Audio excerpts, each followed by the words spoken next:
তো কেমন আছেন সবাই? আশা করি সকলে ভালো আছেন। সিঁড়িঘর বিগিনিং প্ল্যাটফর্মে আপনাদের সবাইকে স্বাগত। ডুয়েট অ্যাডমিশন এবং জব প্রিপারেশনের জন্য সিভিল ইঞ্জিনিয়ারিং শিক্ষার্থীদের জন্য নতুন ইউটিউব চ্যানেল এবং আমাদের গতানুগতিক যে জব প্রিপারেশনের জন্য যে ম্যাথগুলা বা যে টপিকগুলো আমাদের প্রয়োজন এবং ডুয়েট অ্যাডমিশনের জন্য আমাদের যে টপিক এবং যে ম্যাথগুলো প্রয়োজন সেই সংক্রান্ত বিষয় নিয়ে আমরা এই নতুন চ্যানেলে আলোচনা করব। তো চলুন আজকে আমরা জেনে নেই যে আমাদের ডুয়েট অ্যাডমিশনের জন্য অথবা জব প্রিপারেশনের জন্য ইঞ্জিনিয়ারিং ম্যাটেরিয়ালস থেকে আমাদের কী কী টপিকস মানে বেশি আসে অথবা আসার সম্ভাবনা থাকে। তো প্রথমে আমরা কথা বলে নিই ইঞ্জিনিয়ারিং ম্যাটেরিয়ালস। তো ইঞ্জিনিয়ারিং ম্যাটেরিয়ালস আমাদের 4টা ভাগে বিভক্ত টপিকস আর কি। সেখানে হচ্ছে প্রথমে হচ্ছে আমাদের ব্রিক, তারপর আছে সিমেন্ট, তারপরে স্যান্ড এবং তারপর হচ্ছে লাইম অথবা স্টোন মানে চুন অথবা পাথর। তো আমরা এখানে সবগুলোই থিওরি, শুধুমাত্র স্যান্ডের কিছু থিওরি প্লাস আমাদের স্যান্ডে কিছু থিওরি প্লাস ম্যাথ আছে।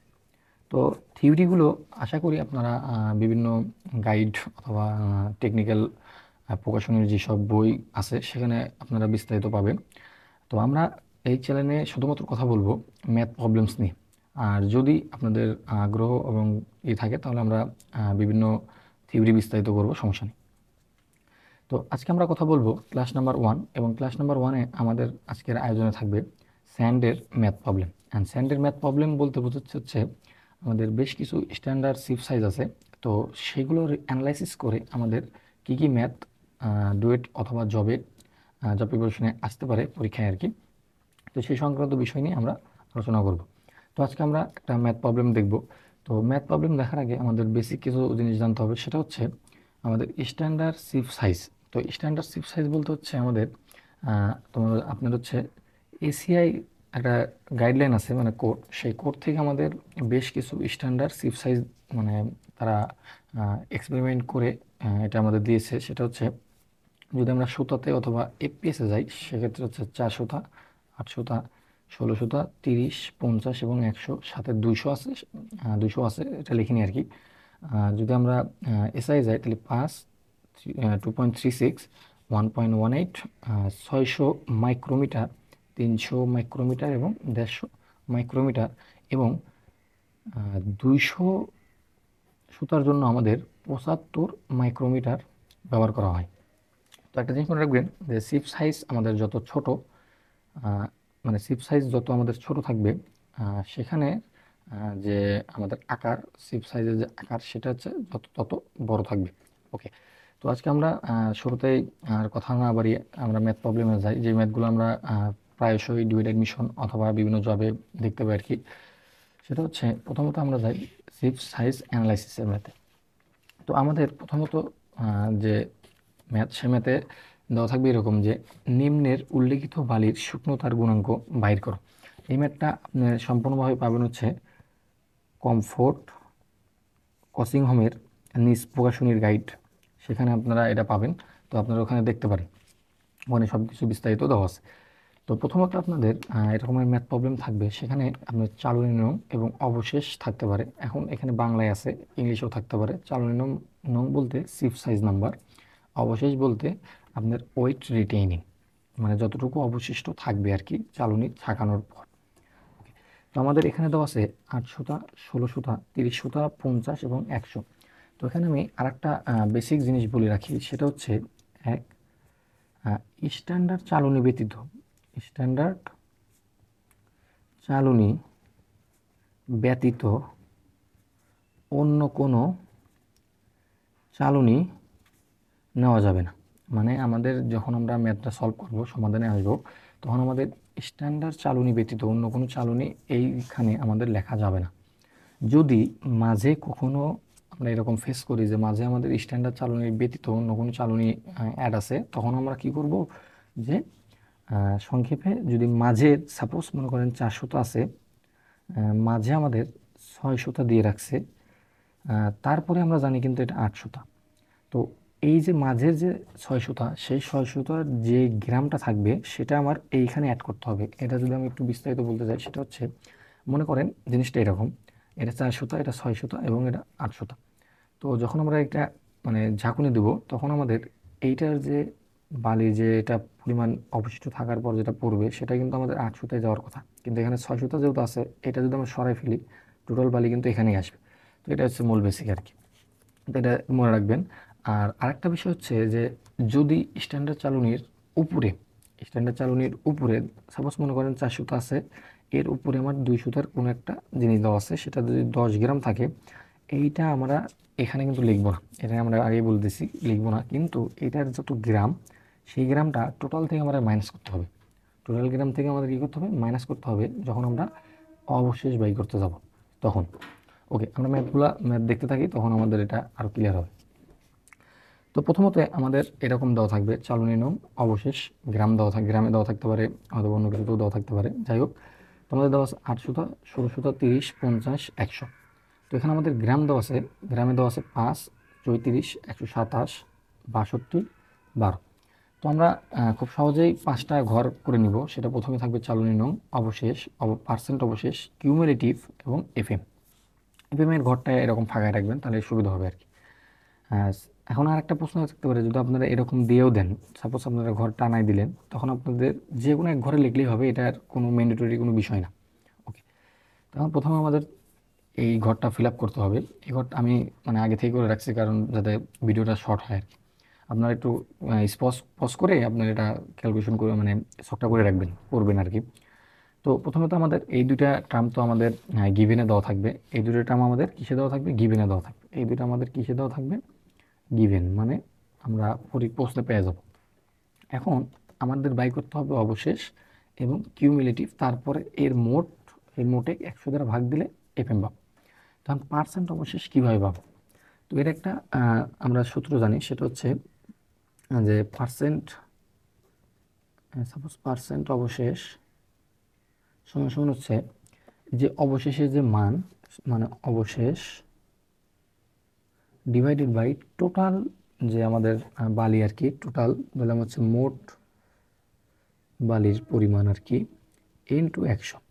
এটা করলে আমাদের কী পাবো, পার্সেন্ট, শতকরা পেয়ে যাবো। তো এখন কথা হচ্ছে, এটা খুব সহজে করার জন্য আমরা দেখেন, মোট বালি সবার জন্য তো সেম আসবে, আর 100 তো সবার জন্য সেম, তো পার্সেন্টটা অবশেষটা আমাদের চেঞ্জ হবে, সেজন্য অবশেষটা আমরা এক্স এর সাথে কল্পনা করব, এবং টোটাল আমাদের ক্যালকুলেশন করলে আসবে 240 ইন্টু 100। তো এখন আমরা ক্যালকুলেটরের সাহায্যে খুব তাড়াতাড়ি এটা বের করতে হবে। সেটা হচ্ছে প্রথমত আমরা দেখেন, দেখা যাচ্ছে মনে হয়, যাই প্রথমত আমাদের এক্স ডিভাইডেড বাই টোটাল হচ্ছে 240 ইন্টু 100। এখন এই ক্যালকুলেশনে গেলে আমাদের একটা এক্সের ভ্যালু দিতে বলবে। তো এক্সের ভ্যালু আমাদের প্রথম হচ্ছে 5। তো মানে যে সলভ ফাংশন, সেখানে আমাদের ইকুয়েশনে দুইবার ক্লিক করলে আমাদের একটা মান চলে আসবে, কত, 2.08 সামথিং। তো 2.80 সামথিং। তো সেমভাবে প্রতিটা এক্সের মান আমরা বসাবো। এখন আমাদের এখানে যদি আমরা ক্লিক করি, তাহলে আমাদের এক্সের আবার একটা মান যাবে। তো এখানে আমাদের কত, 34। তো এরকমভাবে দুইবার ক্লিক করলে আমাদের এই মানগুলো ইজিলি হবে। তো আপনারা একটু বাসায় ট্রাই করবেন, আমি শর্টকাটে করার জন্য লেখা আছে। তো প্রথমে আমাদের এই মানটা আসবে। এখন কিউমুলেটিভ পার্সেন্ট কীভাবে বের করব, কিউমুলেটিভ পার্সেন্ট বের করার জন্য দেখেন, এই মানটা ডিরেক্ট এখানেই বসবে, যা মান আসবে সেটা এখানেই বসবে। এখন পরের মানগুলো বের করার জন্য এটার সাথে এটা যোগ দিতে হবে, এটার সাথে এটা যোগ যাবে, এটা যোগ গিয়ে এটা তারপরে এই মানটা আসবে, মানে যোগ বলতে 2.08 প্লাস এই মানটা আছে কত, 14.16। তাহলে টোটাল আমাদের মান আসবে হচ্ছে 16.24। ওকে, তো আমাদের এরকমভাবে পাবো। আবার এইরকমভাবে যদি আমরা প্রতিটার জন্য এরকমভাবে করবো, এটার সাথে এটা প্লাস দিয়ে তারপরে এই মানগুলো পাবো। তো এখন হচ্ছে আমরা এরকমভাবে টোটাল একটা মান ক্যালকুলেশন করলে আসবে 282.43। তো এই মানটাকে 100 দ্বারা ভাগ দিলেই আমাদের টোটাল এফএম নির্ণয় হয়ে যাবে। তো এটা ছিল হচ্ছে আজকের মানে মোটামুটি অ্যানালাইসিসের ম্যাথ, এবং ম্যাথগুলো খুব সহজ, আপনারা বাসায় একটু প্র্যাকটিস করতে থাকবেন, তাহলে আমাদের এটা ইজি হওয়া যাবে। তো এইটাকেই আবার অন্য অনেকভাবে ঘোরানো যায়। ঘোরানো বলতে ম্যাক্সিমাম সময় দেখা যায় যে বিভিন্ন যারা অ্যাডমিশনে আসেন তাদের বিভিন্ন কোচিং অথবা জব প্রিপারেশনেও মাঝে মাঝে এরকম কিছু ফিচার দেখা যায়। মানে এই ম্যাথটাই জাস্ট রিভার্স কিছু ক্যালকুলেশন ইউজ করা হয়। সেটা হচ্ছে দেখেন, এখানে দেওয়া হচ্ছে অবশেষ, এখানে পার্সেন্ট অবশেষ দেওয়া আছে, এখানে কিউমুলেটিভে ফাঁকা রাখছে, কিছু কিছু ঘর আমাদের ফাঁকা দেওয়া আছে, তার উপর ভিত্তি করে এফএম নির্ণয় করতে বলছে। তো এখন আমরা এটা কীভাবে বাই করবো, সেটা হচ্ছে দেখেন, এটা জানি এটা জানি, তো এটা ডিরেক্ট এখানেই বসবে, তাহলে 2.08। এখন এটার সাথে এটা যোগ করে তো এখানে আসে, এটা আমার বাইর করতে হবে না, তবে কোশ্চেনে যদি দেয় তাহলে অবশ্যই আমাদের বের করে দেখাইতে হবে। সেটা হচ্ছে এটা কীভাবে বাই করবো। দেখেন আমরা একটা সূত্র জানি, পার্সেন্ট অবশেষ, এই যে এখানে যে সূত্রটা আসলে পার্সেন্ট অবশেষ, তাহলে পার্সেন্ট অবশেষ আমার কত, 14.16। তাহলে আমাদের এক্সের যে ভ্যালু সেই ভ্যালুটা কত, এক্সের যে ভ্যালু সেই ভ্যালুটা আমাদের কত, সেটা হচ্ছে আমাদের জানি না, তার মানে এক্স ডিভাইডেড বাই টোটাল আমাদের অবশ্যই দেওয়া থাকবে, সেটা হচ্ছে 240 এখানে আছে, তাহলে 240 ইন্টু 100। আমরা যদি সলভ ফাংশনে যাই, সে আমরা ক্যালকুলেশনের সলভ ফাংশন 14.16 সমান সমান এক্স ডিভাইডেড বাই তোমার আপনার হচ্ছে টোটাল 40 ইন্টু 100। তাহলে দেখেন সলভ ফাংশন দিলে আমার এক্সের মান বাই 33 পয়েন্ট দেখা যাচ্ছে মেবি 33.98, আর এটা মানে সমান সমান আমরা 34 কল্পনা করতে পারি। তো আপনারা এইরকমভাবে যদি করেন তাহলে দেখেন এই মানটা দেওয়া আছে, আমরা আবার এইটার সাহায্যে যদি আমরা বের করতে চাই তাহলে আমাদের এটা আসবে হচ্ছে 52.91। এখন এটার সাথে এটা যোগ দিলে আমাদের আসবে কত, 69.15। এখন দেখেন এই মানটা নাই, এইটা দেওয়া আছে, তার মানে ইজিলি কিন্তু করতে পারবো। অথবা আমরা দেখেন এইটার সাথে যোগ করে কিন্তু এটা হয়, তাহলে এটা আমার বের হয় কিসের সাহায্যে, 15 প্লাস এক্স, এটার সাথে যোগ করে, তাহলে এখান থেকে আমরা এক্সের মান পাবো, সেই এক্সের মানটা আসবে হচ্ছে 25.83। আপনারা একটা বাসায় ক্যালকুলেশন করে নেবেন, এটা 25.83 আসবে। এবং দেখেন এটাও ফাঁকা এটাও ফাঁকা।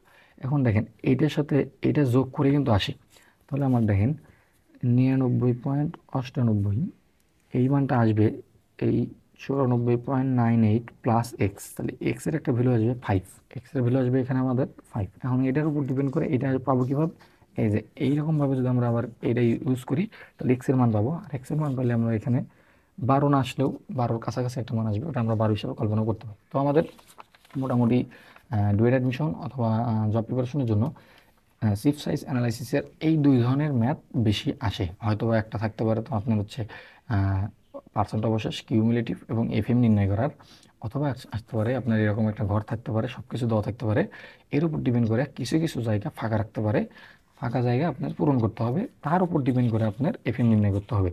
তো 282.43 ডিভাইডেড বাই যদি 100 দেই তাহলে আমাদের 2.82 আসবে। কারণ এটা যদি টোটাল করি, এটা যদি আমরা টোটাল করি তাহলে আমাদের 282.43 আসে, তারপরে এটা 100 দ্বারা ভাগ দিয়ে দিলে আমরা এফএম পেয়ে যাব। তো এই দুই ধরনের ম্যাথ ছিল। তো আপনারা বাসায় একটু প্র্যাকটিস করবেন এবং যারা অ্যাডমিশনে আছেন তারা একটু ভালো করে বিভিন্ন গাইড ফলো করবেন, দেখবেন যে সব ধরনের একই ধরনের ম্যাথ। তো এই ধরনের ম্যাথ যেটা আছে সেটা পরে করলাম, সেই ম্যাথ একটু বেশিভাবে মানে বেশি বেশি ক্যালকুলেশন করার চেষ্টা করবেন, এবং যে কোনো ম্যাথ একটু রিভার্স ক্যালকুলেশন করার চেষ্টা করবেন, তাহলে দেখা যায় যে ডুয়েটে বা বিভিন্ন কোচিংয়ে ওই রিভার্স ক্যালকুলেশনের ম্যাথ কিছু কিছু আসে আর কি। তো এই ছিল আজকের ভিডিও। তো ভিডিওটা ভালো লাগলে অবশ্যই আমাদের সাথে যুক্ত থাকবেন, এবং পরবর্তী আমরা এস্টিমেট নিয়ে কথা বলবো। এস্টিমেটের সম্পূর্ণ কোর্স মানে ক্লাস নেক্সট ক্লাস থেকে হবে আর কি। আর যদি বালির কোনো ম্যাথে সমস্যা হয় বা এই হয় তাহলে অবশ্যই কমেন্ট করবেন। ধন্যবাদ সবাইকে।